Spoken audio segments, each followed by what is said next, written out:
ഷമീർ, നീ എവിടെ പോകുന്നു? സാറേ ഞാൻ നാളെ എറണാകുളത്ത് ഒരു ഇൻ്റർവ്യൂ ഉണ്ട്, അതിന് പോവുക. ഒരു കോഴ്സ് സർട്ടിഫിക്കറ്റ് പോലും ഇല്ലാതെ നീ എന്ത് ഇൻ്റർവ്യൂവിനാണ് പോകുന്നത്? നിന്റെ ഉമ്മ എന്നെ വിളിച്ചിരുന്നു. അവർ കരഞ്ഞു പറഞ്ഞു നീ നാട് വിട്ടു പോവാന്ന്. നിന്റെ കൂട്ടുകാരോട് ഞാൻ ചോദിച്ചു, അവർ പറഞ്ഞു നീ ആത്മഹത്യ ചെയ്യാൻ ശ്രമിച്ചെന്ന്. ഷമീറെ, നിനക്കെന്തു പറ്റി? എന്തുണ്ടെങ്കിലും നീ എന്നോട് പറ. പരിഹാരമില്ലാത്തൊരു പ്രശ്നവും ഈ ഭൂമിയിലില്ല. പറ. സാർ, ഞാനെല്ലാം പറയാം.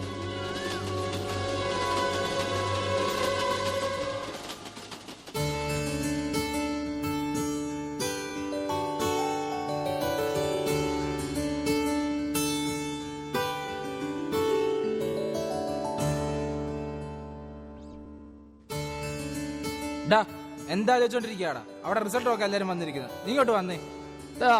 എന്നാലും അവളെന്നെ അനിയനാക്കി കളഞ്ഞല്ലോടാ.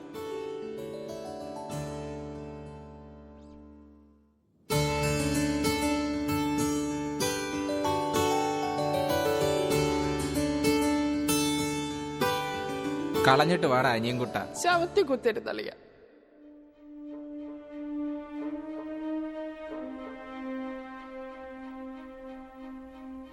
എന്റെ പൊന്നു മോനെ എന്നെങ്ങാനും കിട്ടുമോ? കുറച്ച് നേരമായി. സൈറ്റ് ഇട്ടണ്ടാടാ. എടാ സൈറ്റിലോടായി. എടാ ശരത്ത് നിന്റെ ആദ്യത്തെ. അയ്യോ, ജയിച്ചു മുത്തേ, ജയിച്ചു. ജയിച്ചളിയാ. അളിയോ ഒന്നും വിചാരിക്കരുത്. നീ ബേജാറാക്കാതെ കാര്യം പറയണം. നീ മാത്രല്ല നമ്മളെല്ലാരും വേണ്ടാ. പൊളിക്കാടാ, പൊളിച്ചടിക്കേക്കാടാ. ഫുള്ളെടുക്കണം. ഓടാ.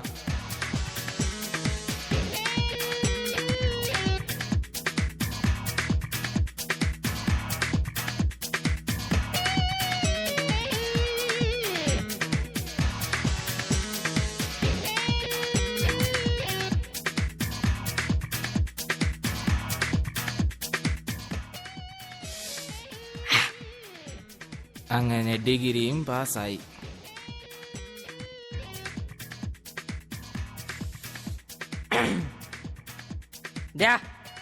എനിക്കൊരു പണി കൊടുക്കണം. ഈ ശരീരത്തിന് പ്രതികാരം. നത്തോലി ഒരു ചെറിയ മീനല്ല. ആട്ടെ, ഈ നെത്തോലിക്ക് ഏസ്രാവിനോടാ പ്രതികാരം. ആ കടുക്കില്ലേ ആ പഠിപ്പിച്ച്. ഞാൻ ഫസ്റ്റ് സെമ്മി എല്ലാ വിഷയത്തും തോറ്റപ്പോൾ അവൻ നോക്കി ചിരിച്ചു. എനിക്ക് അവന്റെ വീട്ടിൽ പടക്കം പൊടിക്കണം. പടക്കം എന്തിനാടാ? ഗർഭം കറിക്ക് തന്നെ പൊട്ടിച്ച്. അവൻ സ്രാവാണേ, നമ്മൾ തിമിങ്കലോ. ഒഴിക്കടാ.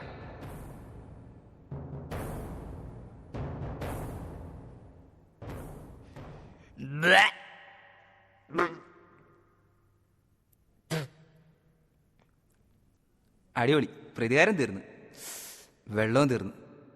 പോയി എടുത്തിട്ട് വാളിയാ. ഞാനവിടെ എടുക്കാനാണ്. ഓ, നിനക്കറിയാത്ത വീട് ചെല്ലടാ. ആ ശരി.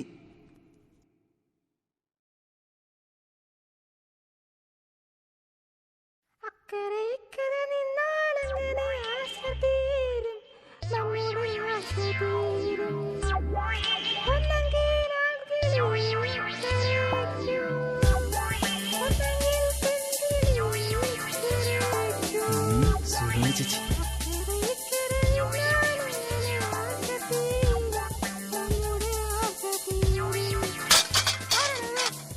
ഇത് ഞാനല്ല.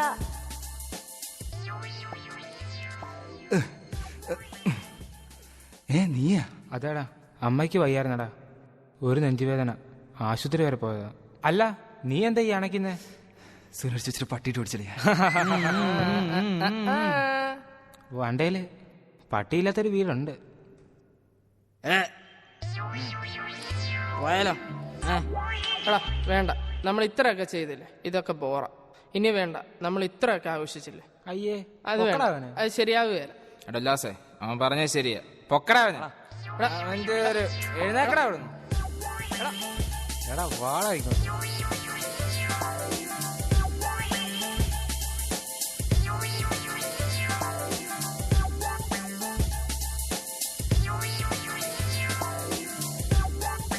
എടാ വേണ്ട, ഇതൊക്കെ കേറിയാ മതി.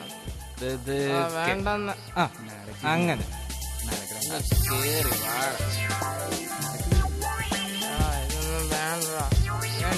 ആ ദാ, ദേ പോറോ. ഞാൻ പോയിട്ട് വരാം. ചേച്ചിയേ, ചേച്ചി.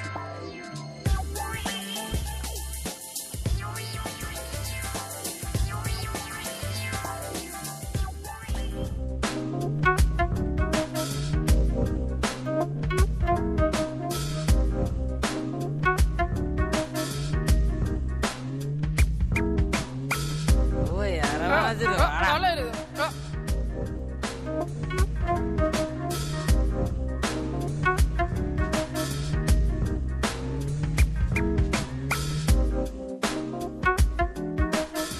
കൊച്ച് കള്ളൻ. അളിയ, ഞാൻ പറക്കുക. എങ്ങോട്ടാടാ? ചേട്ടൻ ദുബായി ജോലി ഒപ്പിച്ചിട്ടുണ്ട്. അടുത്ത ആഴ്ച വിസ അയച്ചു തരും. നീ പറഞ്ഞു ഞാൻ വെടിവെക്കാൻ പോകും. വെടിവെക്കാൻ? നീയും പോവാണോ വെടിവെക്കാൻ? അടുത്ത മാസം ആർമി റിക്രൂട്ട്മെന്റിന് ഞാൻ സ്കൂട്ടാകും. ഓഹോ, നിങ്ങള് വെടിവെക്കാനോ പറക്കാനോ എങ്ങോട്ടാന്ന് വെച്ചാ പൊക്കും. ഞാൻ അടുത്ത ആഴ്ച ഒന്നും കൂടെ ഗോവയ്ക്ക് പോവാ. നീ ഗോവ വിട്ടില്ലേ? ഓ, വിടാൻ മനസ്സ് വരുന്നില്ലടാ. ഇതിനു വേണ്ടി ഗോവയിൽ എന്തു വേണം? ഇവിടത്തെ പുട്ടിയും ചളങ്ങിയും സുലോചന ചേച്ചിമാരെ പോലുള്ളവരല്ല അങ്ങ് ഗോവയിലുള്ളത്. നിനക്കിതുവരെ മടുത്തില്ലേടാ?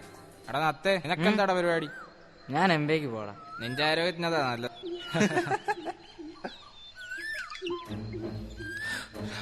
ഡാ, ഡാ, എന്ത് നമ്മുടെ ജോൺ ആക്സിഡന്റ് ആയി. എന്നാ പറ്റി? എ പോസിറ്റീവ് ബ്ലഡ് വേണം. ഷമീറെ, നിന്റെ എ പോസിറ്റീവ് അല്ലേ? എന്റെ എ പോസിറ്റീവ്. ബാ പോയേക്കാം. പോയേക്കാം. ഡാ, ഷമീർ പോരും. അവനോട്ടുള്ള കമ്പനി കിട്ടി. അത് ശരിയാ, നമുക്ക് നമ്മുടെ ലൈഫല്ലേ വലുത്. ശരിയാ. ഒത്തിരി വിഷമിക്കേണ്ട കാര്യമൊന്നുമില്ല. അവൻ തന്നെ അവന്റെ ഭാവി കൊണ്ട് കളഞ്ഞു. എത്ര തവണ പറഞ്ഞ വേണ്ട വേണ്ടാന്ന്.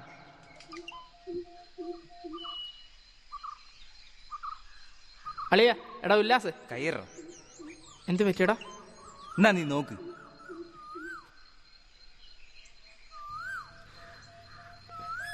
നിന്റെ സോക്കട് തീർന്നല്ലേ? ഇപ്പൊ കിടന്ന് കറഞ്ഞിട്ട് കാര്യമൊന്നുമില്ല. ആഴ്ച ഗോവയ്ക്ക് മുമ്പ് ഓർക്കണമായിരുന്നു. ഇതുപോലത്തെ രോഗങ്ങളൊക്കെ ഉണ്ടാക്കി വെക്കുകയാണ്. എനിക്കിതിന്ന് രക്ഷപ്പെടാൻ പറ്റത്തില്ലടാ. അളിയ, നീ പെട്ടുപോയി. ഇനി നിനക്ക് രക്ഷപ്പെടാൻ പറ്റത്തില്ല. ഇനി രക്ഷയില്ല. എയ്ഡ്സിനുള്ള മരുന്ന് പോലും കണ്ടുപിടിച്ചിട്ടില്ല. അളിയ, പറയുന്നുണ്ടെന്ന് തോന്നരുത്. നിന്റെ ജീവിതം ഇതുകൊണ്ട് നശിച്ചു. ഞങ്ങളുടെ ജീവിതം നശിപ്പിക്കാൻ വരരുത്. അടുത്ത ആഴ്ച എന്റെ മെഡിക്കൽ ടെസ്റ്റാ ഗൾഫിന് പോകാനുള്ളത്. അതുകൊണ്ട് ഇനി ഞങ്ങളെ ബുദ്ധിമുട്ടിക്കരുത് പ്ലീസ്. അപേക്ഷിക്കുക. ഞാൻ കാരണം നിങ്ങളുടെ ആരുടെയും ഭാവി നശിക്കണ്ട. ഡാ, മനു എന്ന് മരിക്കൂല്ലേ? നമ്മളെ പ്രത്യേകം വിളിച്ചല്ലേ? നമുക്ക് പോയാലോ? വാ പോയേക്കാം. പോയേക്കാം. ഡാ, ഞങ്ങളറിയാത്ത ഏത് മനുവാടാ മലയ്ക്ക് പോകുന്നത്? എടാ, ഞാൻ ചുമ്മാ അവിടുന്ന് സ്കൂട്ടാൻ വേണ്ടി പറഞ്ഞല്ലേ. ഓ, ബാ പോ. അതേതല്ലേ നന്നായി. എല്ലാ കാര്യത്തിനും കൂടെയുണ്ടെന്ന് കരുതിയ കൂട്ടുകാരും എന്നെ ഉപേക്ഷിച്ചു പോകും. മകൻ എയ്ഡ്സ് രോഗിയാണെന്നറിഞ്ഞാൽ ഉമ്മയും ബാപ്പയും ഹൃദയം പൊട്ടി മരിച്ചു പോകും. അത് വേണ്ട. എന്റെ തെറ്റ് എന്നിൽ തന്നെ തീരട്ടെ.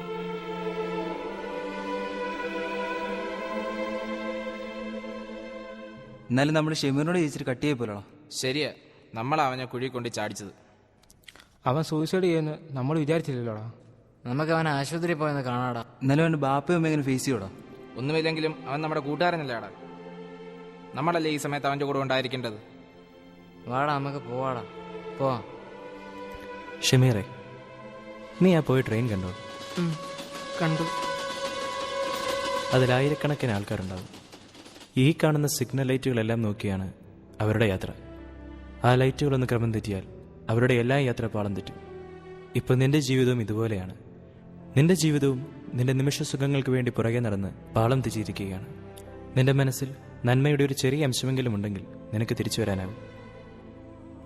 രോഗമല്ല ജീവിതത്തിന്റെ അവസാനം, ഒന്നും ചെയ്യാനില്ലെന്നുള്ള തോന്നലാണ്. നിന്റെ ജീവിതത്തിൽ ഇനി ഒരുപാട് നല്ല കാര്യങ്ങൾ ചെയ്യാനുള്ള അവസരമുണ്ട്, സമയമുണ്ട്. നീ അത് ചെയ്യണം. ഞാൻ എന്ത് ചെയ്യണം? സാർ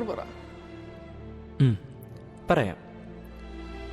നീ ആ കാണുന്ന സിഗ്നൽ ലൈറ്റ് കണ്ടോ? നിന്റെ ജീവിതം ആ സിഗ്നൽ ലൈറ്റ് പോലെയാണ്.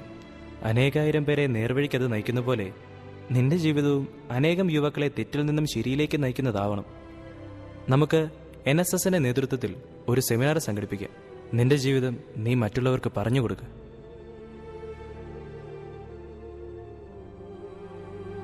Good morning friends. ഞാൻ ഷമീർ നസർ.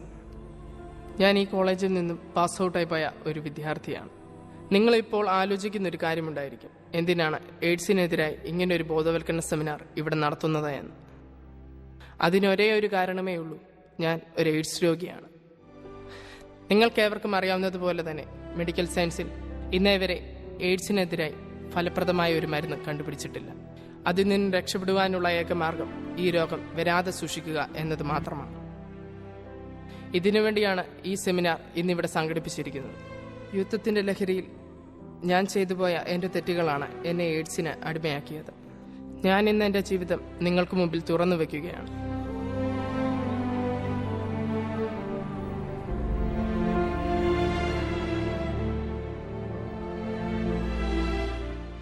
പ്രിയപ്പെട്ട കൂട്ടുകാരെ, യുദ്ധത്തിന്റെ ലഹരിയിൽ തെറ്റിൽ നിന്നും തെറ്റിലേക്ക് പോകുമ്പോൾ നമ്മുടെ കണ്ണുകളിൽ എപ്പോഴും നുരഞ്ഞു പൊങ്ങുന്ന മദ്യക്കുപ്പികളും പുകഞ്ഞു തീരുന്ന ലഹരി പദാർത്ഥങ്ങളും മാത്രമേ കാണൂ. ആ അവസരങ്ങളിൽ നമ്മൾ മറന്നു പോകുന്ന ചില സത്യങ്ങളുണ്ട്. നമ്മളെ വളർത്തി വലുതാക്കുന്ന നമ്മുടെ മാതാപിതാക്കന്മാർ, നമ്മെ വളർത്തി വലുതാക്കുവാൻ എന്നും ഒഴിഞ്ഞ കൈകളാൻ നിൽക്കുന്ന നമ്മുടെ പിതാവിനെയും അടുക്കളയിൽ എന്ന് നീറിപ്പൊകയുന്ന നമ്മുടെ മാതാവിനെയും. ഇവരിരുവരും മാത്രമേ നമ്മുടെ ജീവിതാവസാനം വരെ നമ്മുടെ കൂടെ കാണത്തുള്ളൂ. ഇങ്ങനെ എയ്ഡ്സ് എന്നൊരു മാരക രോഗത്തിന് നിങ്ങളിൽ ഒരാൾ പോലും അടിമയാകാതിരിക്കട്ടെ എന്ന് ആശംസിച്ചുകൊണ്ട് ഞാൻ എൻ്റെ വാക്കുകൾ നിർത്തുന്നു.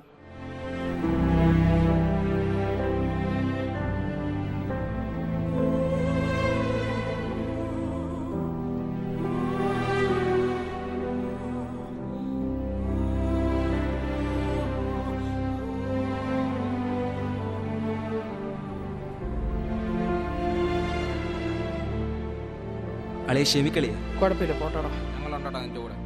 സോറി അളിയ.